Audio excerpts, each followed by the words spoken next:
Hello everybody, this is a video request from Ollie, and Ollie writes, Hey Aaron, I want to ask you about your opinion on homeschooling versus public and private schooling and the pros and cons of each system in a video. Please send me an estimate, blah, blah, blah, blah, blah. So, any case, now keep in mind, I went to private school. I've never been homeschooled, and I did go to public school. And this is just my opinions based on what I've seen, economic research and all that. And on top of it's what happened in the United States. Now, what's that like in Saudi Arabia or different countries? I don't know.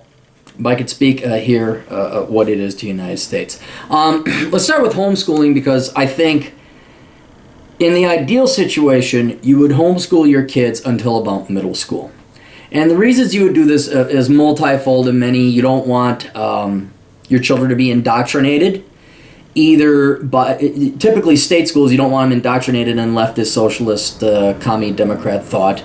But at the same time, maybe you're Christian or maybe you're Muslim and you don't want them influenced to secular thought. You want them to be brought up under your religion until they're the age that they can start making their own decisions. Or sometimes it's very gross in the public schools. You got, little 5, 6, 7-year-old kids who are being taught sex ed. Of course, it's a watered down version, or, about, Bobby has 2 mommies and all this. That's not the state's business. That's not the public school's business. That's the parents' business.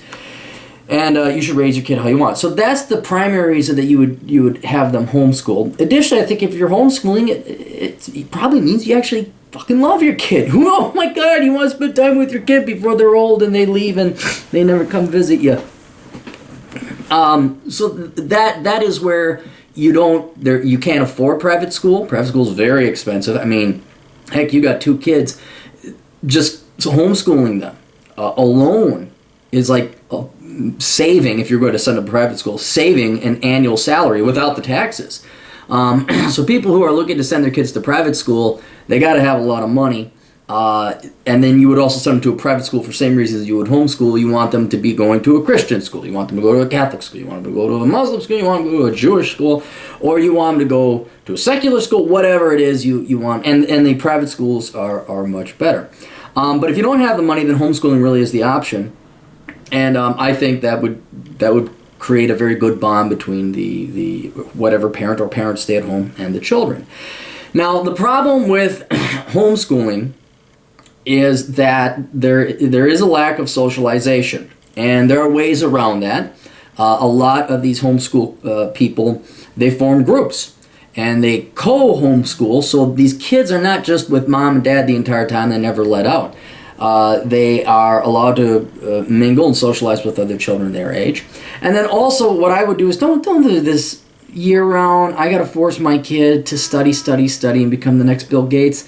Let the kid have summers off, maybe like a refresher course, but use that so that they could go out in the neighborhood and play with other kids, that they can participate in school, or not school sports, but summer sport activities, summer activities, something to camp, something, because they do need to interact with other kids. Now, by about middle school, I don't want to say the coddling, but it's about time to let them go. You've reared them, you've raised them correctly, and on top of it, they're going to hit their teen years, and the hormones are going to hit, and then you're not going to be cool anymore. And they just want to get it, and that's about the time to let them go.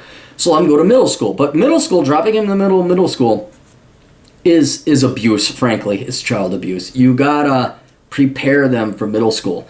Fathers have to teach their sons how to fight. Mothers got to teach their daughters how to, stand their ground and keep bullying and female bullies away and put men in their place.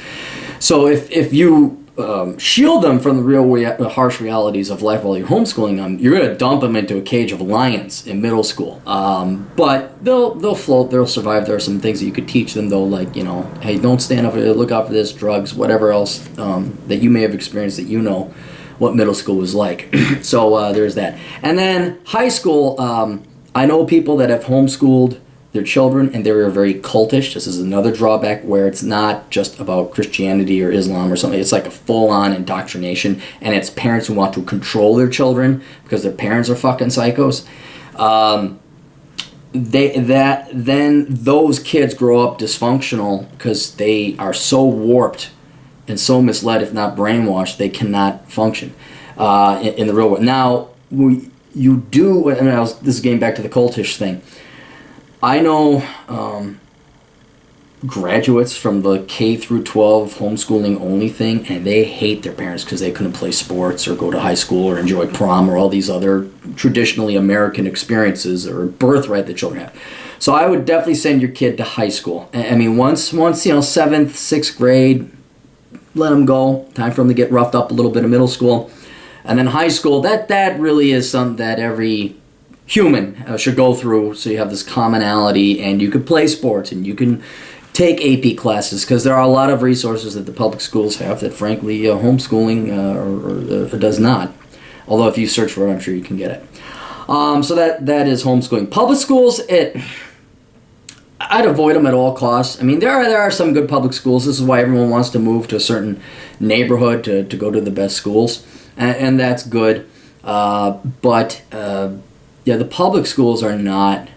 You can do it, and there are opportunities. You can be a great student in pretty much any school district. The opportunities are there. It's typically the shitty parents and the shitty kids in the shitty neighborhoods that result in shitty schools. This doesn't mean North Minneapolis High, which is like our shittiest part of the Twin Cities.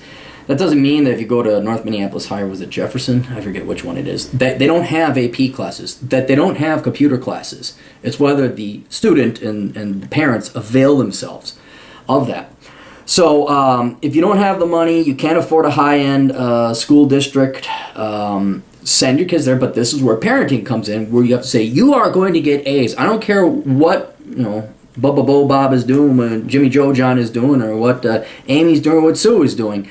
You're getting straight A's, you're going to take AP classes, and we're sorry, we had more kids than we could afford, both your mother and I have to work, we have to send you to this school, we can't be here to do that.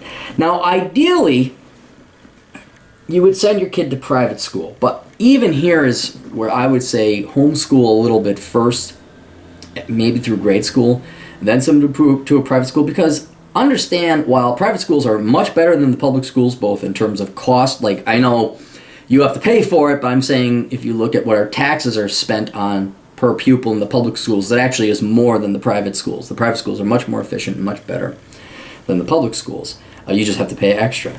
The problem, though, with a lot of these private schools are, some of the same things are wrong with homeschooling in the public schools. Some of them are cultish. I went to St. John's Lutheran in Landon, Wisconsin.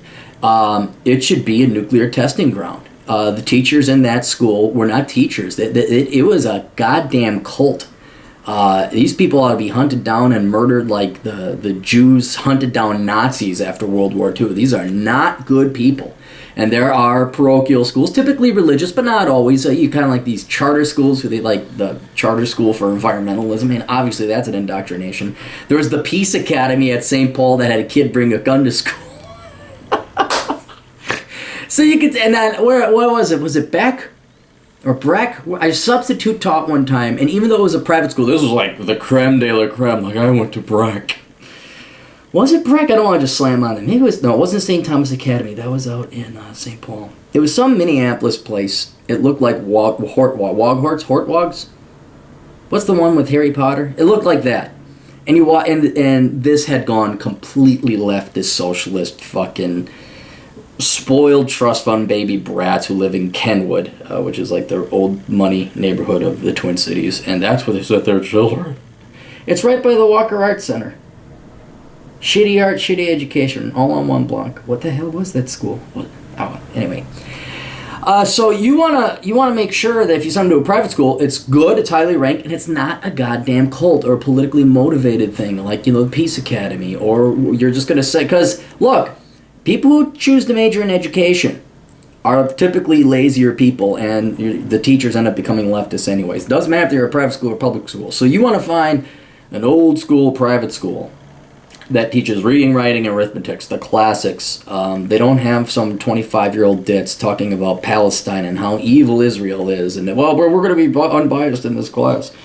So even the private school substance. So it takes research. It takes there's a good one. Oh, it's out west. Shit. And even secular parents send their kids there, even though it's a Catholic school, because the academics are outstanding. In any case, so do that, but do your research. The larger point really is, though, this, and I think Ali knows this, and every one of us knows this. It ultimately doesn't determine demand. It ultimately doesn't matter what type of school you send your kid to, because it is the individual, your student, your son, your daughter, and the work ethic and ethic in general, and the studying ethic that you instill in them, that is going to what makes them succeed. You could still go to a shitty public school and take the AP classes, straight A's, get into Harvard or whatever. You could go to St. Paul Academy. It's on St. Paul. It's a good school. I'm joking. We'd always, well, yes, Chaz, I went to the St. Paul Academy. Did you go to St. Thomas? You fool. You could send them there, and they could bomb because you spoil them fucking rotten. They don't know jack shit, and they're getting C's and D's. Or you can homeschool them all the way K through 12. They could come out great, but you know what? You're kind of denying them a social life and that. So that's my opinion. Do some homeschooling at first. Get them, at least through elementary school, K through 5. After that, drop them off in middle school. They should be kind of okay on their own. They won't miss out on anything. Make sure they have summer activities. And if you can't afford it, and there is one in town, send your kids to a really good private school. Doesn't have to be expensive, but just has to be good. And for the love of God, avoid cults. Avoid cults posing as schools simply so they can indoctrinate future members. Right? That's how the Wisconsin Synod does it. That's how the radical Muslims do it. That's how state does it. Public schools, they always get their future Democrat voters from brainwashing the kids. Don't send them to a cult. Right? So that's all we got. Hopefully that helped, and just my opinion on public, private, and homeschooling, and toodles.